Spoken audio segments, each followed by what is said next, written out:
Bonjour et bienvenue sur DigiSchool, je suis Claire Besset, votre enseignante en anglais, et aujourd'hui nous allons parler des modos et plus précisément de comment exprimer une déduction.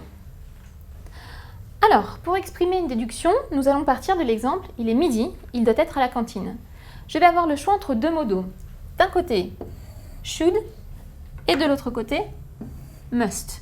Donc ces deux modos ne vont pas avoir le même sens selon le contexte.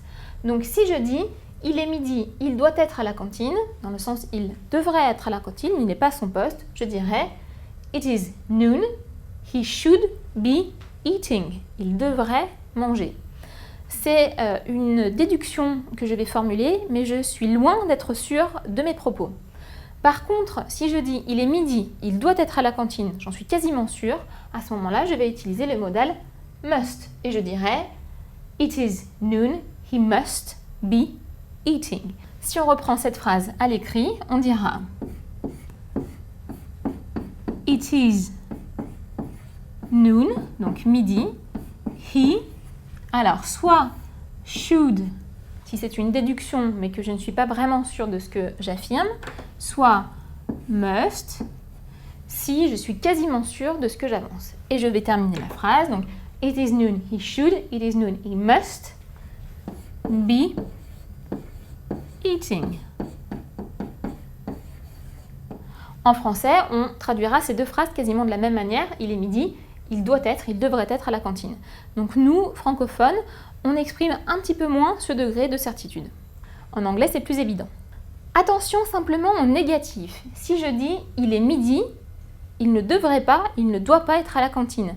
Par exemple, si c'est quelqu'un qui doit manger en décalé, soit à 11h, soit à 14h, il est midi, il ne devrait pas, il ne doit pas être à la cantine. À ce moment-là, on va être très vigilant puisque pour le must et pour le should, le négatif ne va pas se construire de la même façon. Il est midi, il ne devrait pas être à la cantine. Should va devenir should not, qui à la forme contractée devient shouldn't. Donc là, pas de surprise. Attention par contre, pour must, au négatif, ici, dans ce contexte très précis, il est midi, il ne doit pas, en fait, il ne peut pas être à la cantine. C'est impossible. Lui, il est prévu qu'il mange à 14h, donc il ne peut pas être à la cantine. À ce moment-là, le must, au négatif, va devenir can't. Il est midi, il est impossible qu'il soit en train de manger. It is noon, he can't be eating.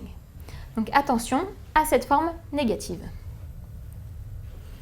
Et bien voilà pour l'expression de la déduction. Donc on se rappellera qu'on peut utiliser le modal should ou le modal must en étant très vigilant à la forme négative. Si vous voulez plus de détails sur cet aspect du cours, n'hésitez pas à consulter la fiche sur le site de DigiSchool et je vous dis à très bientôt.